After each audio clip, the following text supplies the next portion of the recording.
في اقل من دقيقتين هوريك ازاي تسلك نار الفرن او الشوايه بطريقه سهله جدا واقل امكانيات عندك ممكن في البيت تعملها عندك.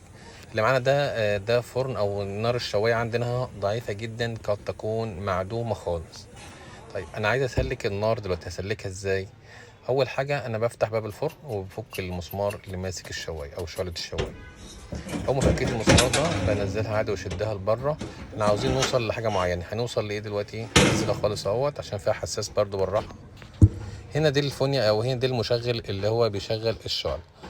يعني انت ممكن تسلكها وهي مكانها خالص، هتجيب عندك ابره خالص رفيعه خالص تعملها على الصاروخ، يعني اي حاجه رفيعه عندك، ابره صغيره خالص وفي الخرم الصغير ده وتقدر توسع فيها. وهي هتبقى متعبه شويه بس هتقعد تلفها لحد ما توسع معاك، كده انت وسعت نار الشوايه. طب دلوقتي نفترض اللي هي فيها دلوقتي سده جواها او داخل جواها حاجات، ساعات بيطلع فيه شوائب جوه بتسد الفونيا ديت وما بتطلعش غاز برضه طبيعي.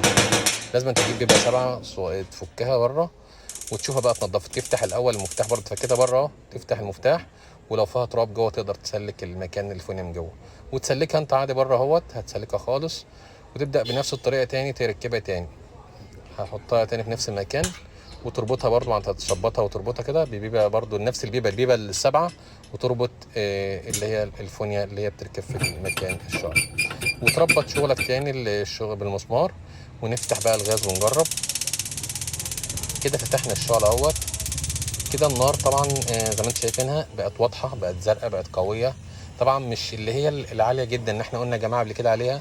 مش انا ممكن في ايدي دلوقتي اللي انا اعليها خالص، بس طبعا هتطلع هتسيب الصاجه نفسها وتطلع تاكل في عظم البوتاجاز وترمي بوتاجازك بعد سنه. لا، هي النار لها مقدار معين، ما تقدرش تطلع بره الصاجه اللي هي البيضه ديت، ما تطلعش بره. النار تبقى زرقاء وقويه ما تطلعش بره. دي النار اللي هي المفروض النار الطبيعيه. تمام. كان حد سالني تاني برضو على اللمبه ازاي اغيرها واغسلها ازاي وانضفها. بتفك عادي اللمبه، فك ده كفر اللمبه جوه وتغسلها عادي بره تاني وتقدر تركبها بسهوله جدا. وبكده انا سلكت البوتاجاز في اقل من دقيقتين.